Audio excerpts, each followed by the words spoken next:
शांति। ओम शांति। आज की तारीख है 3 नवंबर 2024। अव्यक्त महावाक्य रिवाइज कोर्स की मुरली, जिसकी ओरिजिनल डेट है 25 अक्टूबर 2002। मुरली का सार, ब्राह्मण जीवन का आधार।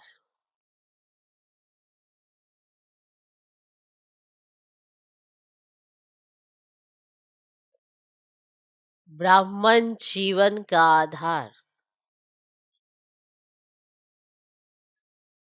प्योरिटी की रॉयल्टी। ब्राह्मण जीवन का आधार,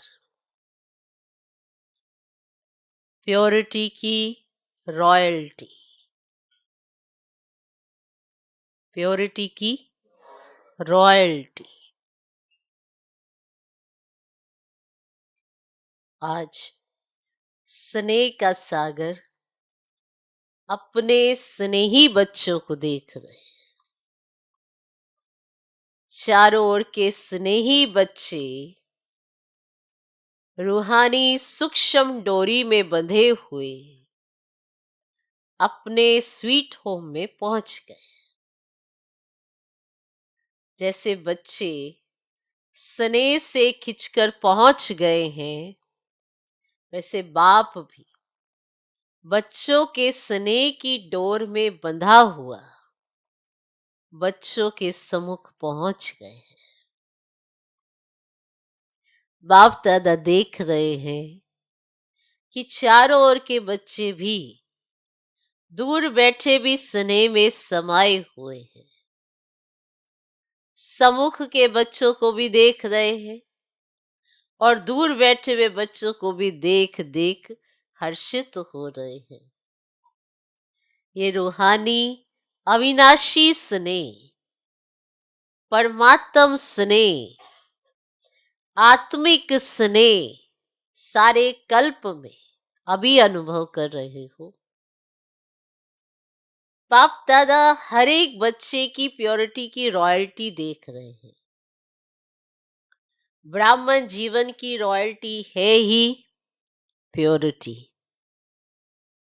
तो हर एक बच्चे के सिर पर रूहानी रॉयल्टी की निशानी, प्योरिटी की लाइट का ताज देख रहे हैं। आप सभी भी अपने प्योरिटी का ताज, रूहानी रॉयल्टी का ताज देख रहे हो। पीछे वाले भी देख रहे हो। कितनी शोभनिक ताजधारी सभा है ना पांडव? ताज चमक रहा है ना? ऐसी सभा देख रहे हो ना? कुमारियां, ताजदारी कुमारियां हो ना? बाप दादा देख रहे हैं कि बच्चों की रॉयल फैमिली कितनी श्रेष्ठ है। अपने अनादि रॉयल्टी को याद करो। जब आप आत्माएं परम धाम में भी रहती हो, तो आत्मा रूप में भी आपकी रूहानी रॉयल्टी विशेष है। सर्व आत्माएं भी लाइट रूप में है, लेकिन आपकी चमक सर्व आत्माओं में श्रेष्ठ है। याद आ रहा है परम धाम?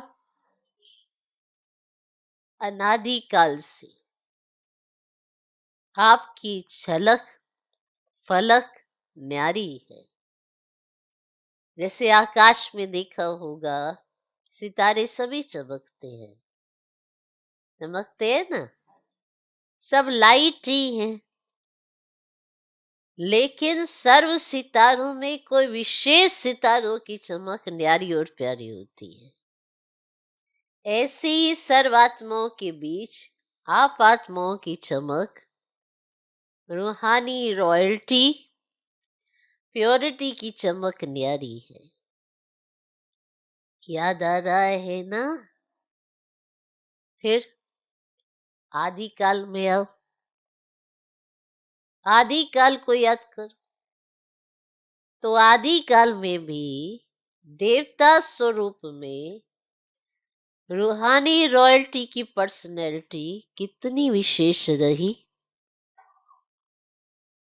सारे कल्प में देवताई स्वरूप की रॉयल्टी और किसी की रही है?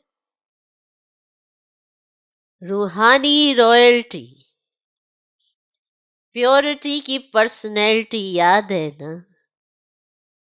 पांडवों को भी याद है? याद आ गया? फिर मध्यकाल में आओ। तो मध्यकाल द्वापर से लेकर आपके जो पूज्य चित्र बनते हैं या बनाते हैं, उन चित्रों की रॉयल्टी और पूजा की रॉयल्टी द्वापर से अभी तक किसी चित्र की है? चित्र तो बहुतों के हैं, लेकिन ऐसे विधि पूर्वक पूजा और किसी आत्माओं की है? चाहे धर्म पिताए हैं, चाहे नेताए हैं, चाहे अभिनेताए हैं, चित्र तो सबके बनते, लेकिन चित्रों की रॉयल्टी और पूजा की रॉयल्टी किसी की देखी है? डबल फॉरेनर्स ने अपनी पूजा देखी है?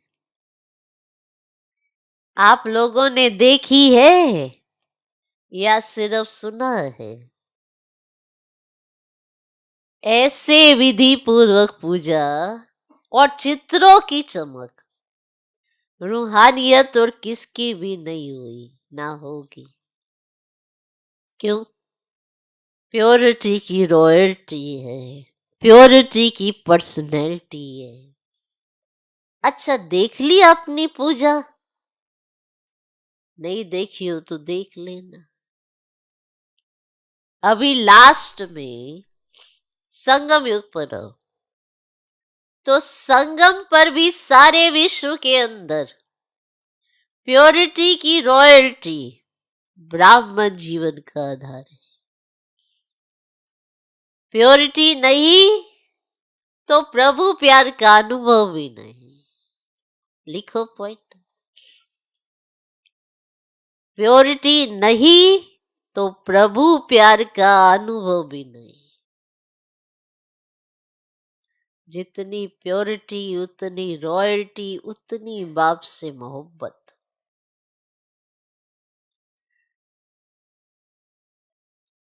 प्योरिटी नहीं तो प्रभु प्यार का अनुभव भी नहीं।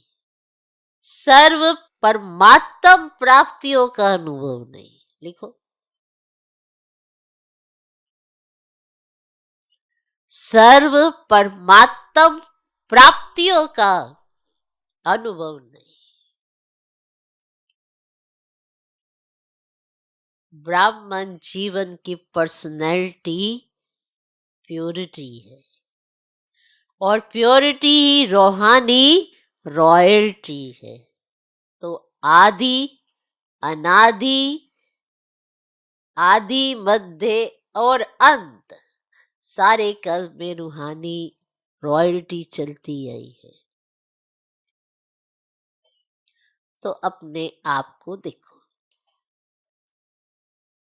दर्पण तो आप सबके पास है ना? दर्पण है? देख सकते हो? तो देखो, हमारे अंदर प्योरिटी की रॉयल्टी कितने परसेंट में है? हमारे चेहरे से प्योरिटी की झलक दिखाई देती है? चलन में प्योरिटी की फलक दिखाई देती है? फलक अर्थात नशा। चलन में वह फलक अर्थात रूहानी नशा दिखाई देता है। देख लिया अपने को? देखने में कितना समय लगता है, सेकंड है ना। तो सभी ने देखा अपने को। कुमारियां, बाप दादा ने कुमारियों से बात की। झलक फलक है, अच्छा है। सभी उठो, खड़े हो जाओ। बाप दादा ने कुमारियों से बात की।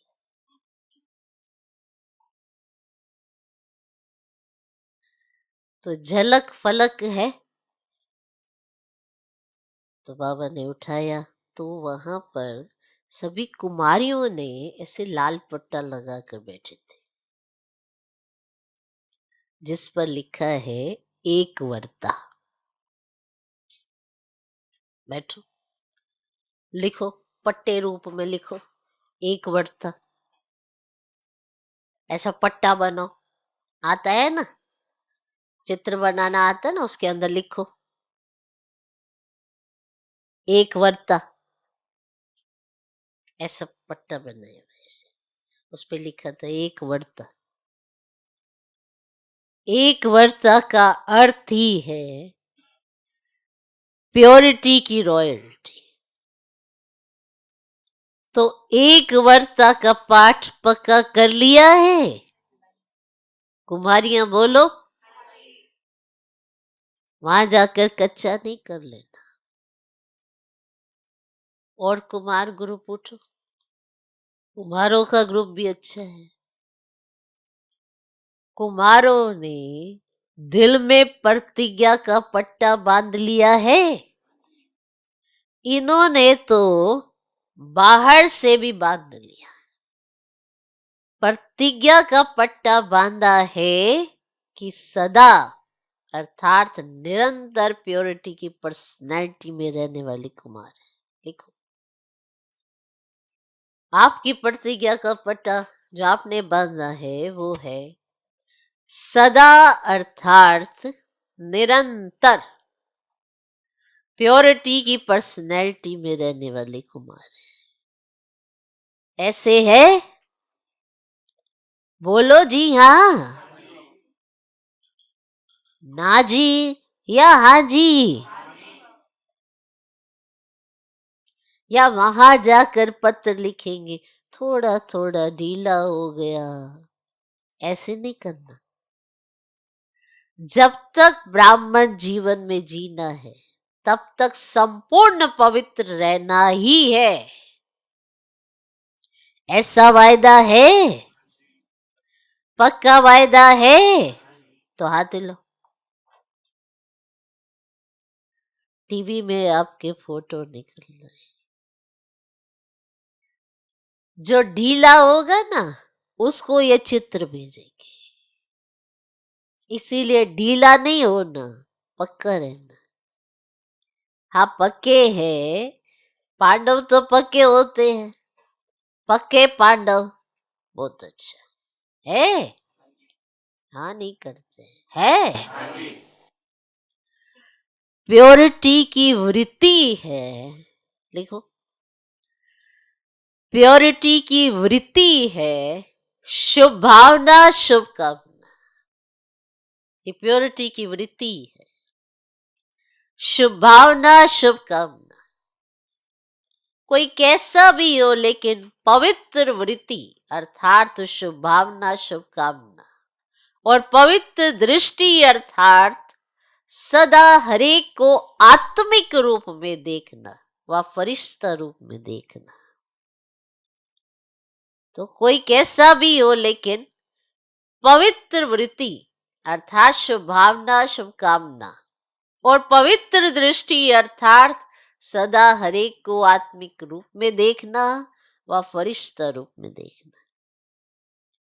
तो वृत्ति, दृष्टि और तीसरा है कृति अर्थात कर्म में, कृति अर्थात कर्म में। तो कर्म में भी सदा हर आत्मा को सुख देना है, सुख देना और सुख लेना, ये है प्योरिटी की निशानी। वृत्ति, दृष्टि और कृति, तीनों में ये धारणा हो,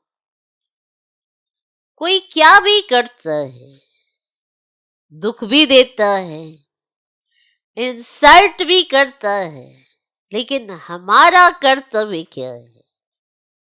क्या दुख देने वाले को फॉलो करना है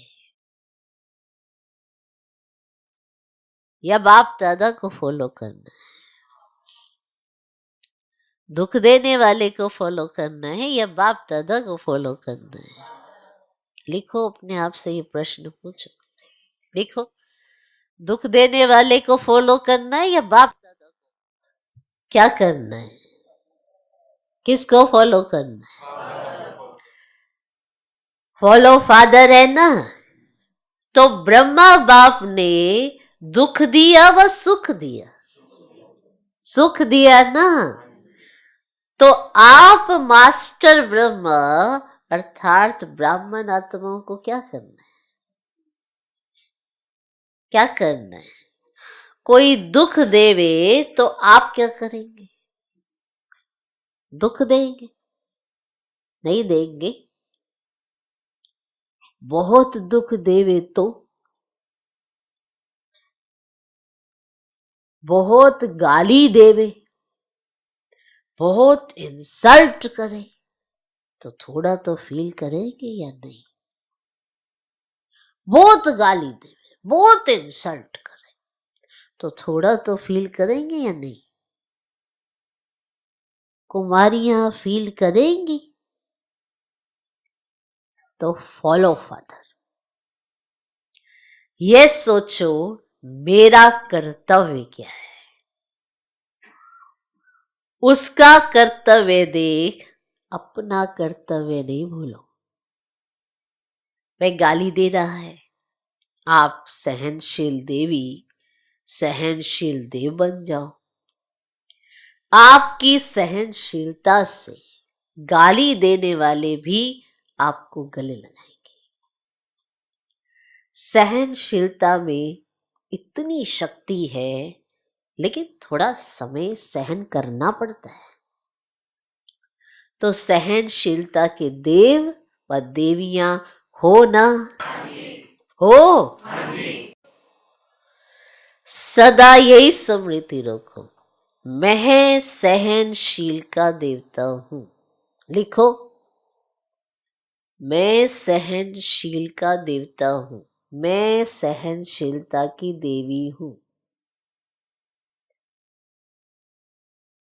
तो देवता अर्थात देने वाला दाता। कोई गाली देता है, रिस्पेक्ट नहीं करता है, तो किचड़ा है ना कि अच्छी चीज है? गाली दे रहा है, रिस्पेक्ट नहीं कर रहा है, इंसल्ट कर रहा है, तो ये किचड़ा है या अच्छी चीज है? अच्छी चीज। तो आप लेते क्यों? आप लेते क्यों? किचड़ा लिया जाता है क्या? कोई आपको किचड़ा देवे तो आप लेंगे कि है? वो ऐसे नाली में से निकाल के किचड़ा आपके हाथ में दे रहा हो। इमेजिन देखो कितनी जल्दी हो गया, मुंह भी बन गया तुरंत। तो कोई भी इधर उधर की गलाने वाली बातें, व्यर्थ बातें,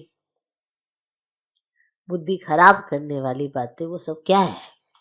किचड़ा ही तो है ना। वो आपकी बुद्धि में डाल रहा है, आप डलवा रहे हो, सुन रहे हो, डलवा रहे हो और सोचते हो कि क्या करे, चलो शुभ भावना रख ली।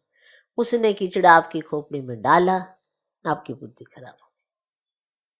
तो बाबा पूछ रहे, कोई आपको कीचड़ा देवे तो आप लेंगे? नहीं लेंगे ना।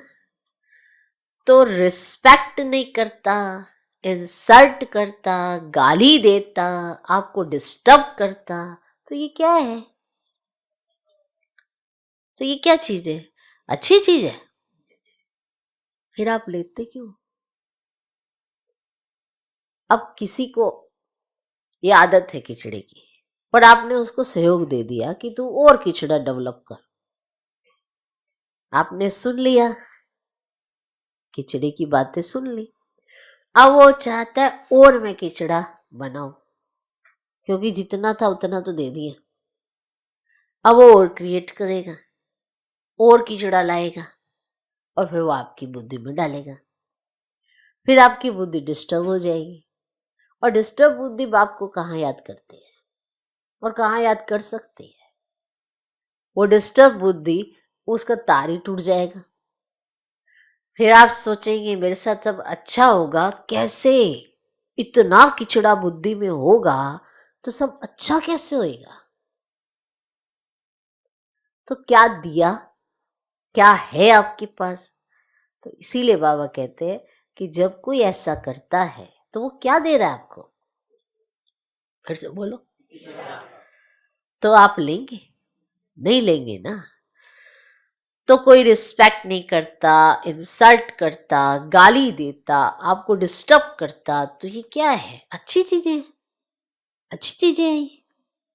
फिर आप लेते क्यों? थोड़ा थोड़ा तो ले लेते हो, पीछे सोचते हो नहीं लेना था, और पहले लेना था। तो अभी लेना नहीं, क्या? ना।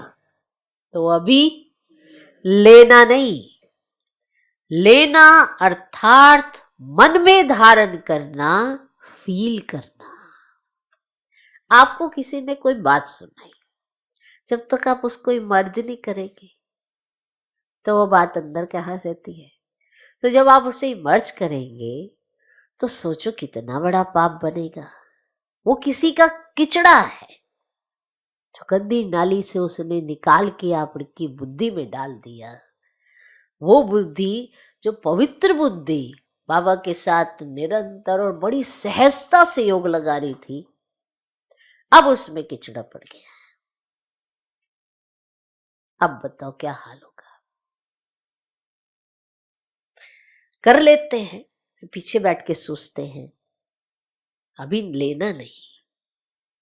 लेना का अर्थ होता है मन में धारण करना, फील करना। लिखो, लेना अर्थात मन में धारण करना, फील करना। ये फील करने पे आप करना कि कोई भी सीन आपको, जैसे हमने किचड़े की बात की, तो आपको इमर्ज हुआ ना, वो गंदा नाला, वो किसी के हाथ में वो कीचड़, वो आपके हाथ में दे रहा हो, तो ये इमर्ज हुआ ना। तो इसी तरह से कोई भी अगर व्यर्थ की बात करता है तो आपको इमर्ज करनी पड़ेगी ना, तब तो वो आपके अंदर जाएगी। तो आप उस कीचड़ के भागीदार हो गए। बहुत गहरे राज है। क्यों हमारी बुद्धि बाप से नहीं जुड़ती? रावण कैसे आपका कनेक्शन तोड़ना चाहता है, और वो खुश होगा और आपको लगेगा आपका मित्र है। इतना कीचड़ा लेना नहीं, मन में धारण करना, फील करना, ये है लेना। तो अपने अनादिकाल, आदिकाल, मध्यकाल, संगम काल, सारे कल्प के प्योरिटी की रॉयल्टी पर्सनैलिटी याद करो। कोई क्या भी करे, आपकी पर्सनैलिटी को कोई छीन नहीं सकता। ये रूहानी नशा है ना। और डबल फॉरेनर्स को भी डबल नशा है ना, डबल नशा है ना। सब बात का डबल नशा, प्योरिटी का भी डबल नशा, सहनशील देवी देवता बनने का भी डबल नशा है ना। डबल है ना, डबल। सिर्फ अमर रहना, अमर भव का वरदान कभी नहीं भूलना। अच्छा, जो प्रवृत्ति वाले हैं, अर्थात युगल है, वैसे सिंगल रहते हैं, माना अलग अलग रहते हैं, अलग अलग माना ये घर से छोड़ के अगले घर में नहीं, माना एक ही घर के अंदर जब रहते हैं तो सेपरेट की तरह ही रहते हैं। तो जो प्रवृत्ति वाले हैं अर्थात युगल, वैसे सिंगल रहते हैं, कहने में युगल आता है, वह उठो। कुमार कुमारियां तो थोड़े हैं, कुमारों से तो युगल बहुत है। तो युगल मूरत बाप दादा ने आप सबको प्रवृत्ति में रहने के लिए डायरेक्शन क्यों दिया है? आपको युगल रहने की छुट्टी क्यों दी है? प्रवृत्ति में रहने की छुट्टी क्यों दी है? जानते हो? क्योंकि युगल रूप में रहते इन महामंडलेश्वरों को पांव में झुकाना है। जो ये कहते हैं कैसे नहीं रह सकते, उन्हें झुकाना है इतनी हिम्मत? है इतनी हिम्मत? वह लोग कहते कि साथ रहते पवित्र रहना मुश्किल है, और आप क्या कहते हो, मुश्किल है या सहज है? बहुत सहज है। सबने कहा बहुत सहज है। पक्का है या कभी इजी कभी लेजी? इसीलिए बाप दादा ने ड्रामा अनुसार आप सबको दुनिया के आगे, विश्व के आगे एग्जाम्पल बनाया, चैलेंज करने के लिए। तो प्रवृत्ति में रहते भी निर्वृत्त, अपवित्रता से निर्वृत्त रह सकते हो? तो चैलेंज करने वाले हो ना? हो ना? सभी चैलेंज करने वाले हो?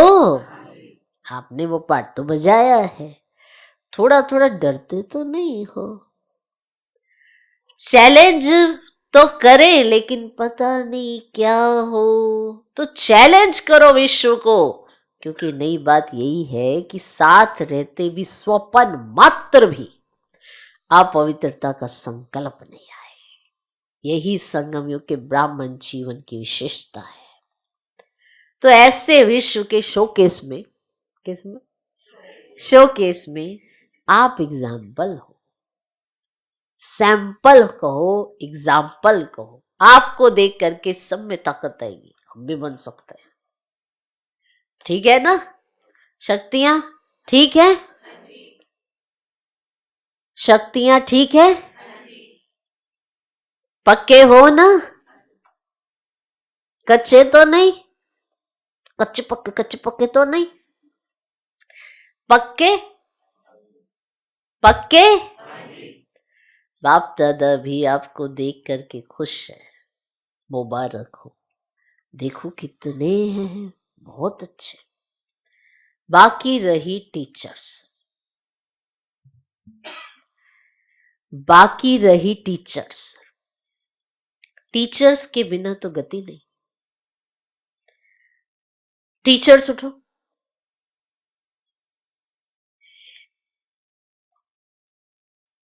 अच्छा, पांडव भी थे, विदेश में तो पांडव भी होते हैं। वाह! टीचर्स की विशेषता है कि हर टीचर के फीचर से फ्यूचर दिखाई दे,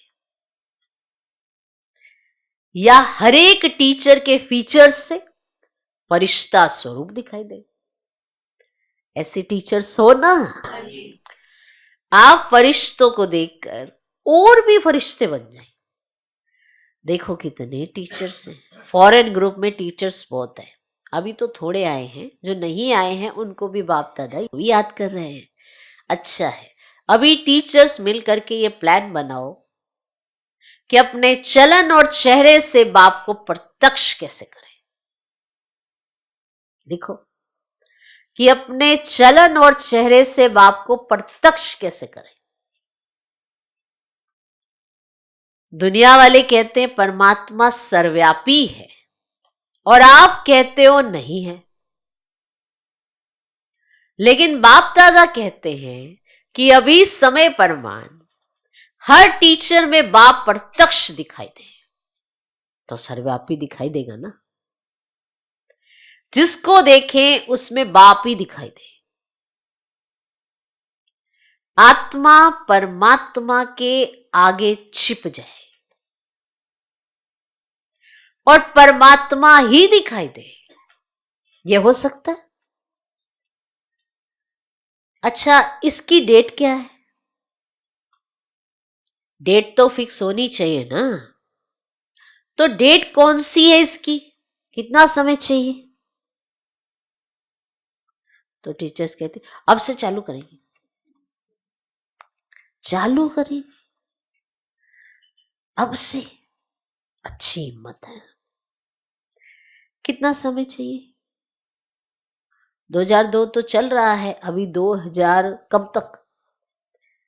तो टीचर्स को यही अटेंशन रखना है, लिखो, कि बस अभी बाप के अंदर मैं समाई हुई दिखाई दूं।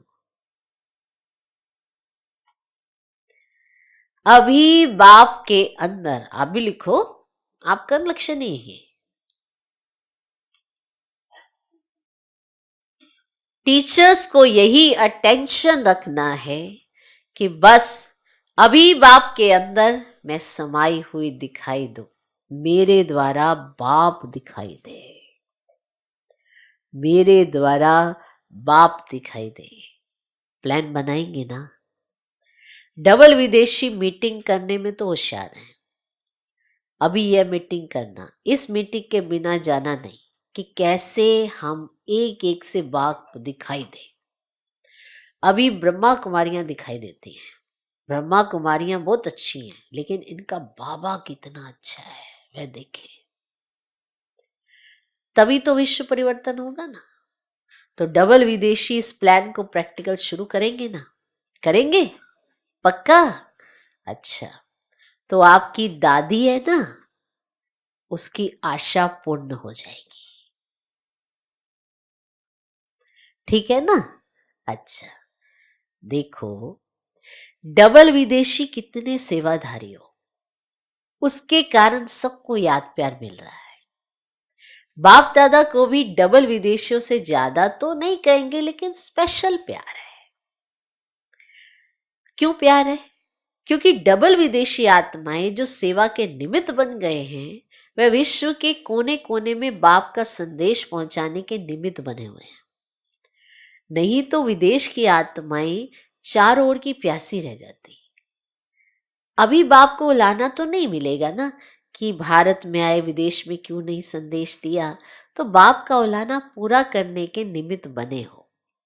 और जनक को तो उमंग बहुत है, माना दादी जानकी को उमंग ही बहुत है। कोई देश रह नहीं जावे, कोई देश रह नहीं जावे। अच्छा है, बाप का उलाना तो पूरा करेंगे ना। लेकिन आप, माना बाबा ने दादी जानकी से कहा, लेकिन आप साथियों को थकाती वो तो थकाती है ना जयंती। बाबा ने जयंती बहन की तरफ देखा, जयंती थकाती नहीं है? ऐसे बाबा पूछ रहे हैं, मैंने जयंती बहन से पूछ रहे बाबा, ये थकाती नहीं है? लेकिन इस थकावट में भी मौज समाई हुई होती है। माना वो इतनी एक्टिव है ना, हमारे लिए तो है ही है, इतनी एक्टिव कि खुद तो ऐसे रहना ही है और दूसरे को भी ऐसे करना है। तो इतना कोई संगठन थोड़ा होता था, तो सब कुछ तो दादी और माने जो साथ में है उसके साथ मिलके, और ऊपर से फिर दादी के अंदर उमंग उत्साह इतना। आपने सुना भी होगा कि दादी का, कि एक बेड था, हम जब किचन कुछ बनाना होता था तो बेड के नीचे से वो बर्तन निकाल लेते थे, और फिर उसी बेड पे जो होता था तख्त पोश सा, उसी को संदली बना देते थे, उसी पे बैठ के ये सारी चीज़ें करते थे। और बेड के उसके नीचे ही वो किचन का सामान रखा होता था, फिर खाना बनाना होता तो खाना उसको निकाला, और फिर एक ही कमरे में ऐसे होता था। क्योंकि विदेश में कहाँ इतना सब उस समय, और उस समय के दौर में भी दादी लगी इधर भाग उधर भाग। देखो, मोस्ट स्टेबल माइंड का जो टाइटल है वो दादी को मिला है, क्योंकि उसमें व्यर्थ की कोई उत्पत्ति नहीं है। जो सोचना है समर्थ, जो बाबा कराए उसमें एवर रेडी, हर समय अथक। तो दादी को देखो, जो 103 104 की एज में भी कभी इधर कभी इधर। तो बाबा कहते, लेकिन इस थकावट में भी मौज समाई हुई होती है। पहले लगता है कि ये बार बार क्या है, लेकिन जब भाषण करके दुआएं ले आते हैं ना, तो चेहरा बदल जाता है। वरना दादी ऐसे नहीं कि अगर वहां पे बार बार जाना हो, कुछ ऐसा करना हो तो थक जाए, नहीं वहां कौन सुनता है, ये ऐसे नहीं। अच्छा है, दोनों दादियों में उमंग उत्साह बढ़ाने की विशेषता है, दादी प्रकाशमणि और दादी जानकी। और बीच वाली दादी तो है ही है ना। ये शांत करके बैठ नहीं सकते, सेवा अभी रही हुई तो है ना। अगर नक्शा लेके देखो ना, चाहे भारत में चाहे विदेश में, अगर नक्शे में एक एक स्थान पर राइट लगाते जाओ, माना ऐसे चेकआउट कर रहे हो, तो दिखाई देंगे कि अभी भी रहे हुए हैं। इसीलिए बाप दादा खुश भी होते हैं, कहते भी हैं ज्यादा नहीं थकाओ, है ना। दादियों को तो उमंग ही बहुत, वो जो उमंग है ना, वो आप मर्ज भी नहीं कर सकते। तो बाबा कहते कि अभी कुछ तो बचे हुए हैं, लेकिन फिर भी थकाओ नहीं। आप सब सेवा में खुश हो ना। अब ये कुमारियां भी तो टीचर बनेंगी ना, बनेंगी बनेंगी ना। जो टीचर है वह तो है ही, लेकिन जो टीचर नहीं है वह टीचर बन के कोई ना कोई सेंटर संभालेंगी ना, हैंड्स बनेंगी ना। डबल विदेशी बच्चों को दोनों काम करने का अभ्यास तो है ही, उन्हें दोनों तरह का काम करना, जॉब भी करनी पड़ती है और सेंटर भी संभालते हैं, जॉब भी करते हैं सेंटर भी संभालते हैं, इसलिए बाप दादा डबल मुबारक भी देते हैं। अच्छा, चारों ओर के अति स्नेही, अति समीप, सदा आदि काल से अब तक रॉयल्टी के अधिकारी, सदा अपने चेहरे और चलन से प्योरिटी की झलक दिखाने वाले, सदा स्वयं को सेवा और याद में तीव्र पुरुषार्थ द्वारा नंबर 1 बनने वाले, सदा बाप के समान सर्वशक्ति सर्वगुण संपन्न स्वरूप में रहने वाले, ऐसे सर्व तरफ के हर एक बच्चे को बाप दादा का याद प्यार और नमस्ते। हम रूहानी बच्चों की भी रूहानी बाप दादा को नमस्ते नमस्ते नमस्ते। Good morning good morning good morning. विदेश की मुख्य टीचर्स बहनों से सभी ने सेवा के प्लान अच्छे अच्छे बनाए हैं ना, क्योंकि सेवा समाप्त हो तब आपका राज्य आए, तो सेवा का साधन भी आवश्यक है, लेकिन मनसा भी हो वाचा भी हो, साथ साथ हो। सेवा और स्वोन्नति दोनों ही साथ हो, ऐसी सेवा सफलता को समीप लाती है, तो सेवा के निमित्त तो हो ही। और सभी अपने अपने स्थान पर सेवा तो अच्छी कर ही रहे हो, बाकी अभी जो काम दिया है उसका प्लान बनाओ, उसके लिए क्या क्या स्वयं में व सेवा में वृद्धि चाहिए, एडिशन चाहिए, वह प्लान बनाओ। बाकी बाप दादा सेवादारियों को देख करके खुश तो होते ही हैं। सभी अच्छे सेवा केंद्र उन्नति को पा रहे हैं, उन्नति है ना, उन्नति है ना। मैंने बाबा ने ऐसे देखा टीचर मैन की तरफ, और फिर देखा उन्नति हो रही है ना, फिर टीचर, फिर बाबा ने पूछा अच्छा हो रहा है ना, हो रहा है और होता रहेगा। अभी सिर्फ जो अलग अलग बिखरे हुए हैं उनके संगठन करके उन्हों को पक्का करो, प्रैक्टिकल सबूत सबके आगे दिखाओ। चाहे कोई भी सेवा कर रहे हो, बिन बिन प्लान बनाते हो, कर भी रहे हो, अच्छे चल भी रहे हैं, अभी उन सभी का ग्रुप एक सामने लाओ, जो सेवा का सबूत सामने ब्राह्मण परिवार के सामने आ जाए, सेवा का सबूत, ठीक है ना। बाकी सभी अच्छे हो, अच्छे ते अच्छे हो। अच्छा, ओम शांति। आज का वरदान, 3 समृतियों के तिलक द्वारा श्रेष्ठ स्थिति बनाने वाले अचल अडोल भव। 3 समृतियों के तिलक द्वारा श्रेष्ठ स्थिति बनाने वाले अचल अडोल भव। बाप दादा ने सभी बच्चों को 3 समृतियों का तिलक दिया है, एक स्व की समृति, फिर बाप की समृति, और श्रेष्ठ कर्म के लिए ड्रामा की समृति। जिन्हें ये तीनों समृतियां सदा हैं, उनकी स्थिति भी ठीक है और श्रेष्ठ है। आत्मा की स्मृति के साथ बाप की स्मृति, और बाप के साथ ड्रामा की स्मृति अति आवश्यक है। क्योंकि कर्म में अगर ड्रामा का ज्ञान है तो नीचे ऊपर नहीं होंगे। कर्म में अगर ड्रामा का ज्ञान है तो नीचे ऊपर नहीं होंगे। जो भी भिन्न भिन्न परिस्थितियां आती हैं उसमें अचल अडोल रहेंगे। वंडरफुल। आज का स्लोगन, दृष्टि को अलौकिक, मन को शीतल और बुद्धि को रहम दिल बनाओ। दृष्टि को अलौकिक, मन को शीतल और बुद्धि को रहम दिल बनाओ।